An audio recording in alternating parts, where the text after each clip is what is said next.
Vamos de notícia, porque eu quero falar hoje de uma pessoa que eu quase nunca falo. Quase nunca tem notícia sobre ele.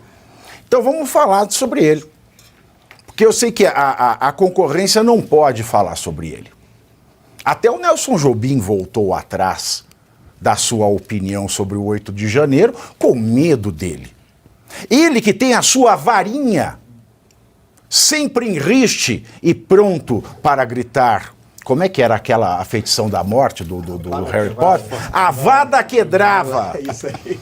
Ele que está sempre disposto a fazer um Avada Kedavra. Vou falar dele, que eu não falo nunca, o Alexandre de Moraes, que não perdoa nem criança, meus queridos. Você já se imaginou, Luiz Arthur Nogueira, brigando com criança? Já se imaginou? Você entrando numa briga com criança? Minha mãe chama de se trocando com criança. Tá se trocando com criança. Pois é. O Alexandre de Moraes ele está preocupado até com criança. A Justiça de São Paulo penhorou, prestem atenção nisso aqui, preste atenção, doutor Emerson Tawil, eu falei certo? Correto. Então está certo. A Justiça de São Paulo penhorou a restituição do imposto de renda dos pais de 2 adolescentes que associaram o ministro Alexandre de Moraes, do Supremo Tribunal Federal, à facção criminosa PCC. Isso antes de um magistrado fazer parte da Suprema Corte. O dinheiro será usado para pagar parte da condenação de cerca de 46 mil reais por difamação. E como a sentença é definitiva, não cabe mais recurso. Segundo a ação, os adolescentes disseram em um site na internet que Moraes, na época secretário de Segurança Pública de São Paulo, advogou para o PCC.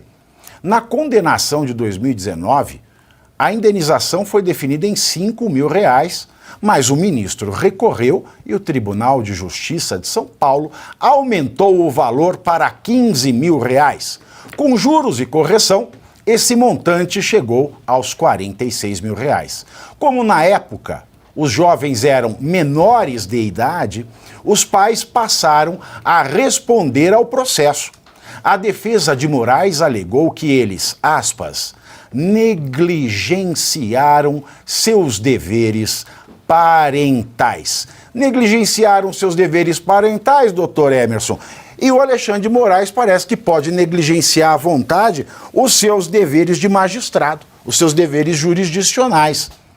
Que você veja, ele faz tudo, ninguém faz nada contra ele, a gente está estarrecido com essas revelações da Vaza Toga, e a gente vai falar sobre ela daqui a pouco, e nada acontece, ninguém solta a mão de ninguém. Pois é, Pavinato. Mais uma vez o judiciário, de uma forma teratológica, inova de uma forma quase alquimista, né, o que a gente tem por praxe dentro das próprias leis. É algo que destoa da realidade. Negligenciaram com seus filhos. Ora, basta ir ao centro aqui da capital paulista e vemos inúmeras crianças lançadas ao limbo, em que seus pais não são responsabilizados, o governo não é responsabilizado, e mesmo assim parece que nada funciona. Depende de qual lado da flecha você está e o alvo a ser atingido.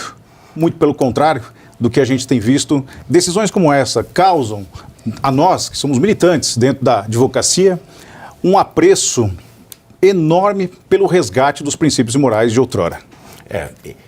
Os princípios morais, não morais. Vamos deixar bem claro que o I com o E fazem toda a diferença. É a mesma coisa que confundir Nabucodonosor com nabo, né, no cofre do Senhor. Então a gente não pode fazer pisar em falso, né? Nós temos que continuar pisando em ovos aqui nessa questão. Veja o caso do Clezão, professor Suano. O caso do Clezão, ele foi preso em flagrante no 8 de janeiro, ele não teve respeitado o direito à audiência de custódia, como todos os outros presos em flagrante no 8 de janeiro. Teve uma audiência de custódia ficta, fajuta, ilegal, inexistente, e nessa audiência que não se decidiu nela, além dela ser fora do prazo, porque a audiência de custódia, ela tem que acontecer dentro das 24 horas do flagrante. Não aconteceu, já não é mais custódia.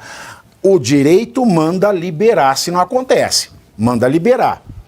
É o que acontece com os grandes traficantes do país. A gente sabe disso, é uma realidade. Tá aí, para quem quiser ver, é fato público e notório. Não bastasse ter uma farsa de audiência de custódia, ter continuado preso entre esta farsa de custódia e o flagrante, ele teve a decretação da prisão preventiva, sem que o ministro apresentasse, obviamente, os requisitos que o direito processual exige para a preventiva. E mesmo que ele apresentasse, o estado de saúde do Clezão manda pelo Código de Processo Penal aplicar outras medidas. A lei manda o juiz rever a preventiva de 90 em 90 dias. O Alexandre de Moraes não viu em 90, não viu em 180, não viu em 270 e não veria em 360 se ele não tivesse morrido por volta dos 300 dias dele não cumprindo o que manda a lei um juiz fazer. Aí a família entra no judiciário, o Toffoli nega a ação penal. A PGR diz que não tem elementos da ação penal, recorre-se e o recurso, que ainda não foi publicada a decisão, só foi publicado que o recurso não foi conhecido com base nos argumentos do Toffoli e ninguém responde um catso. O juiz, ele tem que observar a lei, porque a lei diz que o prazo razoável tem que ser observado pelo juiz, senão ele incorre em abuso de autoridade. Mas 300 dias eu não acho que é razoável. Pode ser que no mundo, ele que falou que não é esquizofrênico e por isso que não oficiava para ele mesmo TSE, 300 dias de atraso para mim já é um prazo irrazoável, a não ser que ele seja esquizofrênico. A não ser que ele seja esquizofrênico. Mas aí morre o Clezão, pai de família, fica uma viúva, 2 filhas órfãos, ou o Estado não quer saber de nada e para o bonitão, porque uma criança escreveu, um adolescente escreveu num site, 46 pila. Exato. Pavinato, meus cumprimentos a ti, doutor Tawil, Geise, Luiz, a todos que nos acompanham. Pavi, eu vou ser bem direto, eu tive o prazer, o privilégio de poder ter lido a tua peça, quando logo depois, eu acho que pouco tempo depois de você concluir, quando você enviou. Ali está muito claro todos os abusos que foram cometidos por Sua Excelência, o ministro Alexandre de Moraes, o que nos deixa de uma forma totalmente desligado de qualquer crença de que nós podemos ter uma reforma adequada ou um ajuste ao comportamento, porque é isso que nós pelo menos pedimos. Se não há como retirar porque não está adequado, pelo menos que haja um ajuste por parte dessas autoridades ao comportamento adequado, que sigam os processos legais, que saibam quais são as suas atribuições, que respeitem os poderes, mas que acima de tudo, que respeitem o cidadão. É curioso, quando você falou, e eu rapidamente já vou encerrar, que a preocupação dele em pegar uma atribuição como essa, ou melhor, um caso como esse, em que vai penalizar os pais pelos atos dos adolescentes, me traz uma certa dúvida. Eu não sou um jurista, eu peço que, por favor, cheguem para mim e me expliquem, mas qual é a possibilidade que você teria juridicamente de que um pai seja responsabilizado por esses atos? E se sim, por qual razão isso não é aplicado a todos os adolescentes do Brasil que contemplam todos os absurdos, ilegalidades e abusos que nós observamos e nós não podemos fazer nada? Por quê? Porque foi criada uma realidade cultural em que todos são vítimas, todos têm os seus direitos, mas ninguém tem os deveres. E quando você tem um determinado extrato social em que os adolescentes cometem abusos, não, ele apenas está num processo de aprendizagem da sua vida. Então vamos deixar tal qual está. E ali ele vai, penaliza, que é algo que o beneficia, e, no entanto, ele não cumpre o processo tal qual deveria ter sido cumprido em casos anteriores, e nem existe uma aplicação. Eu vou usar o termo que, para mim, me parece mais adequado. Não é aplicação democrática, é aplicação isonômica. É aplicação demoníaca, todos. No caso brasileiro, é aplicação demoníaca. Então, essa é a minha angústia. O que nós vemos aqui? Nós vemos apenas mais um elemento de uso da máquina pública por aqueles que fazem ação política fraca. O que é ação política fraca? Independentemente de ser legislativo, executivo, judiciário, a ação política ela se divide em forte e fraca. A fraca é aquele que entra para a política ou faz ação política para usufruir das benesses do poder.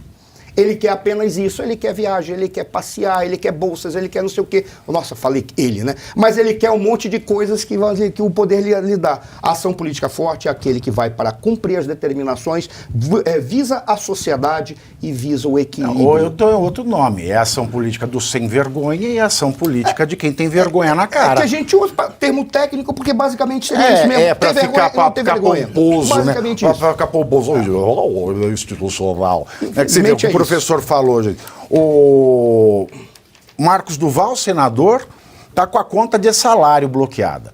E no Brasil a gente sabe que não se bloqueia a conta de salário porque a pessoa precisa comer. Aí a gente olha, bloquearam a restituição do imposto de renda dos pais dos adolescentes. Imposto sobre a renda é o imposto sobre um dinheiro alimentar, é o imposto sobre o salário que a gente obtém de renda. Então a restituição, ela tem natureza alimentar que não se penhora também. Aí você olha o caso dessas pessoas, uma verba alimentar que o direito diz que não se pode penhorar, não se aplica. E aí você vê os traficantes, mas os traficantes são pobres. E a família do Champim é pobre. Nem sei se tem família ou não. Mas por que então que não penhorou o Bolsa Família deles? Né? Penhorasse o Bolsa Família para ir pagando pouco em pouco a indenização para a família das vítimas. Pois é assim, é inacreditável, né? E tendo em vista que o objeto é o Alexandre de Moraes, eu acho que o que menos difama ele é a associação ao PCC, tendo em vista o que ele está fazendo no nosso país nos últimos 5 anos.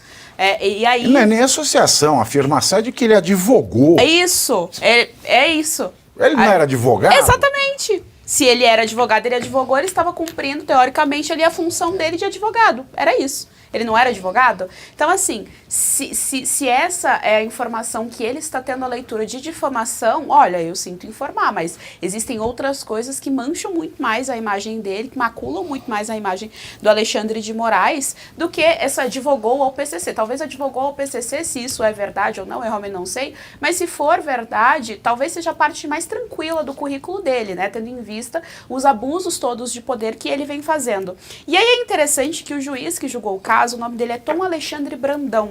Ele é autor de um livro chamado Rir e Fazer Rir. E aí ele debate nesse livro ali os limites do humor e tal. E o curioso é que a tese dele é que quando o humor tá falando ali de loira, de negro, de judeu e tal, isso não se enquadra em nenhum tipo de preconceito, porque tá dentro do campo do humor, é um exagero da realidade, enfim. É uma linguagem ali usada para um objetivo, fazer rir e não fazer algum tipo de crítica. Ele chega a essa conclusão que bate, né, contra essa ideia da esquerda, mas ainda assim ele achou ok, então, dar como definitivo, cobrar 46 mil, né, penhorar 46 mil reais de um meme postado em rede social por adolescentes. E aí a gente bate de novo, né? O único lugar que a gente tem a voz, a comunicação, são as redes sociais, e olha como isso incomoda profundamente os tiranos do nosso país. Quando verdadeiramente tivemos a liberdade nas mãos, que é a liberdade de falar dentro de rede social, eles se incomodam porque eles realmente se sentem assim, a própria democracia, eles se sentem os próprios deuses do Olimpo, que não pode nunca ter o seu nome mencionado em lugar algum. Então não se torna uma pessoa pública, palavras do Alexandre de Moraes. Exatamente. Brasil, mame ou meme, a gente não vai poder nem memar daqui a pouco. Nem memar. E o que parece que a gente tem uma democracia de autoridades contra o povo. A gente tem uma democracia contra o povo. Não é engraçado? É bem isso. Ô, Pavinato, eu tô com uma curiosidade. Quem em Brasília hoje tá taxando mais, né? Em termos de dinheiro mesmo, é o Haddad ou é o ministro Alexandre de Moraes? Porque o ministro parece estar obcecado por multas, ele está multando todo mundo, a torto a direito, né? E aí eu tenho uma dúvida, como foi um processo por difamação, esse dinheiro, 46 mil reais, é para ele? É isso? É para a conta bancária dele? Você sabe me dizer, do ponto de vista legal? É para ele. É para ele, é para né? ele, danos morais, ele que recebe. Então, ou seja, ele está ganhando um salário a mais, porque não sei se vocês sabem, o salário de um ministro supremo hoje é 44 mil reais. Então ele aproveitou, ganhou mais um salário. Colocou né? mais 2 em cima aí. Pois é. Vou colocar mais 2 ali para garantir. Pois é. Sim, não sei. Né? E essa multa, assim, bom, perto das outras, que ele tem que colocar 50 milhões, 50 não é isso? milhões, tira o valor do CAD-MDMC. Você conhece o CAD-MDMC? Doutor Emerson, não? É o Centro de Estatística Aplicada do Centro do meu...